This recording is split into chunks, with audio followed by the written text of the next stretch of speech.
আমরা ম্যাথমেটিক্সটা একটু ভালো করে প্রথম থেকে ধ্যান দিই। কথা আমি কি ভাবছিলাম যে না, তখন আমি ম্যাথমেটিক্সটা পড়বো না, আমার রিজনিং, জিকে আর হিন্দিতে আমার হয়ে যাবে, ম্যাথমেটিক্সের কোনো দরকার নাই। আমাদের মনে হয় আর পরীক্ষা দেওয়া হলো না। তো সকলকে স্বাগত শুভব্লগ অফিসিয়ালে। আজকে একটা নতুন ভিডিওতে ভাই, অনেক দিন পরে, হ্যাঁ লেটস, মানে কিছুদিন থেকে ভিডিও তো আনছিলামই না, ঠিক আছে। কিছুদিন বলতে কি প্রায় 2 সপ্তাহ হয়ে গেল, কোনো ভিডিও তো আসছিলই না। তারপরে আরও আমি মানে সব দিক থেকে ডিসকন্টিনিউ, ঠিক আছে। কি হচ্ছে পুরোপুরি বলবো। তো দেখো, প্রথম কথা হচ্ছে কালকে দুপুরবেলার দিকে বাবা হঠাৎ করে আমাকে বলছে, কিরে তুই বই পড়তে, মানে আমরা হচ্ছে গ্রামে, তো তো একটু অন্যরকম টান টান দিয়ে কথা বলে, বললো কিরে বইটাই নিয়ে বসিস না। পরে ফট করে আমিও বুঝতে পারলাম যে হ্যাঁ, আসলেই তো বই নিয়ে বসি না। প্রায় 1-1.5 সপ্তাহ হয়ে গেল, মানে যখন থেকে শুনলাম যে এসএসসি এক্সাম পিছিয়েছে, ঠিক আছে, আরও পিছাইছে, মানে কোনো ডেটও দিচ্ছে না, ঠিক আছে। এসএসসি ক্যালেন্ডার রিলিজ করেছে, আমাদের এসএসসি জিডির কোনো নাম নিশান নাই, ঠিক আছে। তারপর থেকে আরও পড়াশোনা ঢিলা হয়ে গেল। আমার যেখানে মক টেস্টের স্কোর আসতো 100 প্লাস, ঠিক আছে, সেখানে মক টেস্টের স্কোর কালকে, মানে বাবার কথা শোনার পরে সন্ধ্যার দিকে, ঠিক আছে, তখন পড়তে বসি নাই, সন্ধ্যার দিকে পড়তে বসছিলাম একটু অঙ্কটা নিয়ে, ঠিক আছে। তো অঙ্কটা নিয়ে বসে হঠাৎ করে বসতে বসতে হঠাৎ করে রিলস দেখা শুরু করছি ইনস্টাগ্রামে। তো মোটামুটি 10-15 মিনিট হয়ে যাওয়ার পরে একটু রিয়েলাইজ হইলো যে না, এখন একটু অঙ্ক করতে হবে। তো বসলাম অঙ্ক করতে, ঠিক আছে। অঙ্ক করতে বসার পরে করলাম কি, আমি প্রথমে গেলাম হচ্ছে মক টেস্ট দিতে। তো মক টেস্ট করতে গিয়ে দিয়েছিলাম, মক টেস্ট দিয়েছিলাম হচ্ছে ইয়ে থেকে, টেক্সট বুক থেকে মক টেস্ট একটা ওপেন করা ছিল, অর্ধেকটা দিয়ে রেখেছিলাম, ঠিক আছে। তো সেখানে গেলাম মক টেস্ট দিতে। তো সবটা মক টেস্ট দিই নাই, একদম লাস্টে গিয়ে, ঠিক আছে, লাস্টে ম্যাথমেটিক্সের এখানে যাই, এবং গিয়ে ম্যাথমেটিক্স, যেহেতু অঙ্ক করতে বসছি না, মানে ম্যাথ যেটা আছে ম্যাথের অধ্যায়টা শুরু করি। এবং বিশ্বাস করবা না, মানে ম্যাথ তো ওখানে কিচ্ছু পারছিলামই না, ঠিক আছে, একদম সব গেছিলো। মানে কি বলবো, কমসে কম 8 থেকে 9 দিন অঙ্কটা করি নাই, ঠিক আছে, একদম সব, মানে সব না, কিছু কিছু আছে, কিছু কিছু মানে প্রায় 70% আউট, ঠিক আছে। তো মানে পারি, জিনিসগুলো পারবো, কিন্তু হাতে আসছে না, করতে পারতেছি না। অথচ সোজা, ঠিক আছে, খুবই সোজা, এক লাইনে উত্তর হবে অঙ্কের, বাট করতে পারতেছি না, ঠিক আছে। জিনিসটা রিয়েলাইজ করলাম।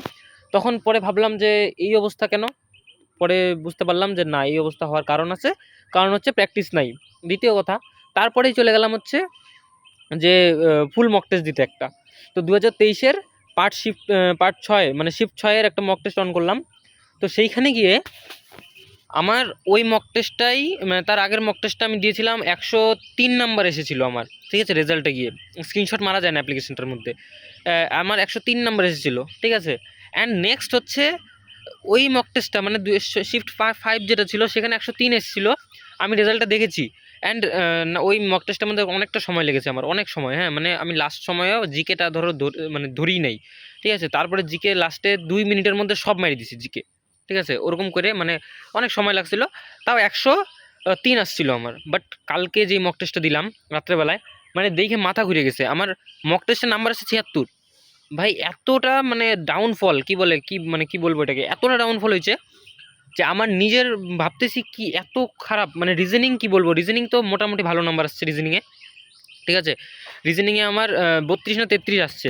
আর বাকি আমার সিটিং অ্যারেঞ্জমেন্ট প্রচুর ভুল হয়, ঠিক আছে। আমি সিটিং অ্যারেঞ্জমেন্টটা এখনও মানে ব্রেনে ভালো মতন ঢুকে না মনে হয় আমার, ঠিক আছে। বাকি কোডিং ডিকোডিং নাম্বার অ্যানালজি, বাকি সব কিছু ঠিকঠাক। মানে এই জায়গাটা এসে আমার এত ডাউনফল হয়েছে। আচ্ছা ঠিক আছে, তাও হইলো। জিনিসটা যখন বুঝতে পারলাম, তখন ভাই পড়ার ইচ্ছা আরও চলে গেছে, ঠিক আছে। মক টেস্টটা দেওয়ার পরে, মক টেস্টটা মোটামুটি মক টেস্ট 2টা দিতে দিতে 1.5 ঘন্টা হয়ে গেছে প্রায়। তো 1.5 ঘন্টা হয়ে যাওয়ার পরে ভাই, মানে সব এক্সপ্রেশন শেষ, মানে সরি এক্সপেকটেশন শেষ।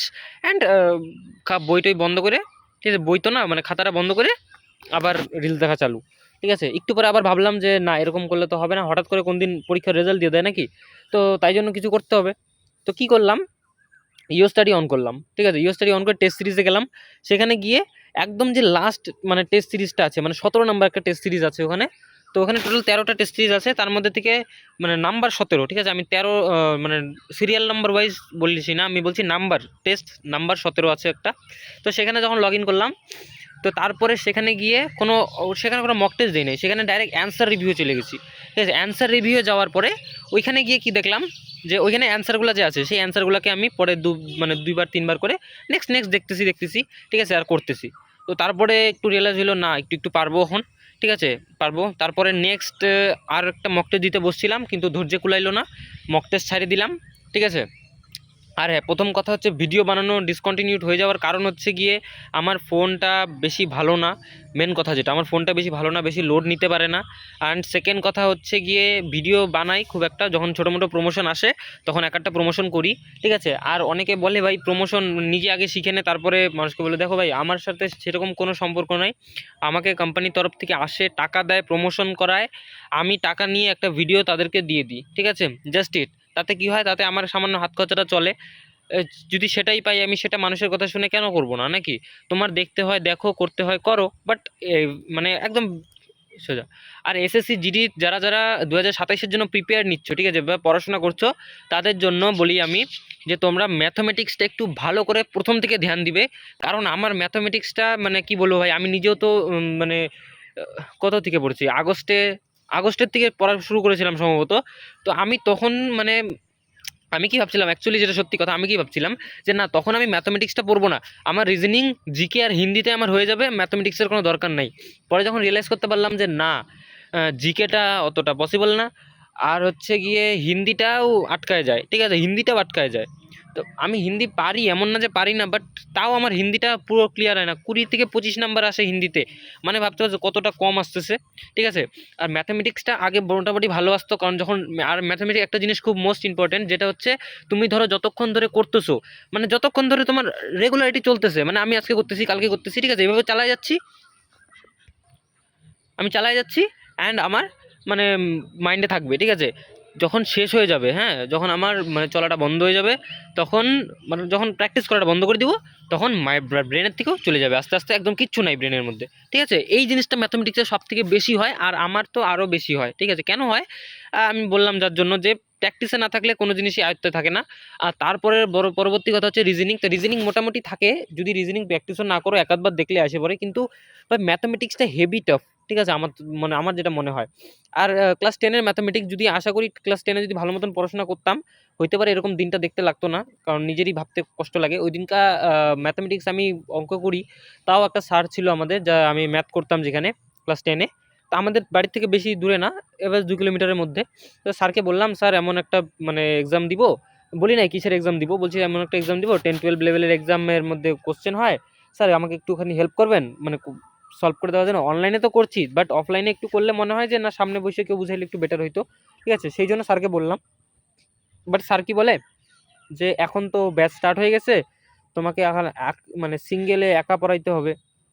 আমাকে টাকা পয়সার কথা কিছু বলে নাই, ঠিক আছে। আমিও ভেবে রাখছিলাম যে পড়লে 600-700 টাকা মাসে তো দিতেই হবে, ঠিক আছে, 500 টাকা এভারেজ টু এভারেজ দিতেই হবে, 500 টাকা। তো এটাই আমি ডিসাইড করা ছিল। অ্যান্ড নেক্সট তারপরে স্যারকে যখন বলি, তারপরে স্যার না করে, ঠিক আছে। মানে না করে বলতে কি, যে স্যারেরও তো একটা ইচ্ছা ছিল না, কারণ আমাকে খালি আমি একা ছিলাম। আর ওইখানে আগেও 2-3 জন বলেছিল, তখন যারা বলেছিল তাদেরকে না করে দিয়েছিল স্যার, কারণ তখন ওরা একা ছিল, আর এখন আমি একা হয়ে গেছি, ঠিক আছে। যদি 2-3 জন একসাথে পেতো, তখন স্যার পড়াইতো, তখন স্যার ইন্টারেস্ট বাড়তো। কিন্তু এখানে কেউ সেরকম মানে এখন পর্যন্ত দেখছি না। আমি মানে মাঠে গেলে পাওয়া যায়, এখন আমি মাঠে অতটা যাই না, তো তাই জন্য অতটা দেখি না কাউকে, যে যারা মোটামুটি কনসিস্টেন্সিভাবে পড়ছে। তো আর যারা যারা 2027-এর জন্য প্রিপেয়ার নিচ্ছে, তাদেরকে একটা কথাই বলবো, ম্যাথামেটিক্সটা ভাই মেইনলি ভালো করে পড়বে। অ্যান্ড নেক্সট হচ্ছে রিজনিং অ্যান্ড হিন্দি। ওকে, জিকেটা তোমরা ছেড়ে দাও, জিকেটা যদি পিডিএফ লাগে তাহলে নেক্সট র্যাঙ্কার অ্যাপের মধ্যে গিয়ে জিকে পিডিএফ নিয়ে নাও, ঠিক আছে, ডিসক্রিপশনে লিঙ্ক আছে। আর যদি না লাগে তো জিকে পিডিএফ এক্সামের পরে নিও, এক্সামের সময় নিও, এক্সামের পরে নিও তো আরও লাভ নেই। তো এক্সামের সময় নিও, তাতে তোমাদের আশা করি হয়ে যাবে, ঠিক আছে, আশা করি তাতে হয়ে যাবে। অ্যান্ড নেক্সট ভাই, চ্যানেলটা সাবস্ক্রাইব করে দিও, অনেক দিন পরে একটা ভিডিও আনলাম, তো খুব মানে টেনশনে থাকি। হ্যাঁ, নেক্সট পড়াশোনাটা তো শেষ করতে হবে। আর যাই হোক, কিছু কাজের সন্ধান, মানে কিছু কাজ লাগবে হাত খরচা চালানোর জন্য, কাজের জন্য। তো ইউটিউব থেকেও সেরকম কোনো রেভিনিউ নাই। যারা যারা ভাবো যে ইউটিউবের কেমন রেভিনিউ, আমার হোয়াটসঅ্যাপ গ্রুপ দেওয়া আছে ভাই, সেখানে চলে যাও, সেখানে গিয়ে দেখো আমার ইউটিউবে কেমন রেভিনিউ। আর ইউটিউবে আরেকটা কথা, হোয়াটসঅ্যাপ গ্রুপে সবাই জয়েন হবে, ঠিক আছে, কারণ হোয়াটসঅ্যাপ গ্রুপে জয়েন না হলে কিন্তু তোমরা মানে কি বলবো, যে হোয়াটসঅ্যাপ গ্রুপে যদি জয়েন না হও, তাহলে কিন্তু তোমাদের মানে অনেক গুরুত্বপূর্ণ নোটিফিকেশনগুলো মিস করবে, ঠিক আছে। আগে হোয়াটসঅ্যাপ গ্রুপে জয়েন হবে, হোয়াটসঅ্যাপ চ্যানেলে জয়েন হয়ে থাকবে, ঠিক আছে। হোয়াটসঅ্যাপ গ্রুপ কোনো কারণে বন্ধ হয়ে গেলে হোয়াটসঅ্যাপ চ্যানেলে থাকবে, কারণ হোয়াটসঅ্যাপে বলা যায় না। আমার আগেও একটা চ্যানেল রাস্টিকেট করে দিয়েছিল হোয়াটসঅ্যাপ থেকে, পরবর্তীতে এটা তো যে কোনো সময় নষ্ট হয়ে যেতে পারে। তো হোয়াটসঅ্যাপ চ্যানেলেও জয়েন থাকবে। তো ততক্ষণের জন্য দেখা হচ্ছে নেক্সট ভিডিওতে।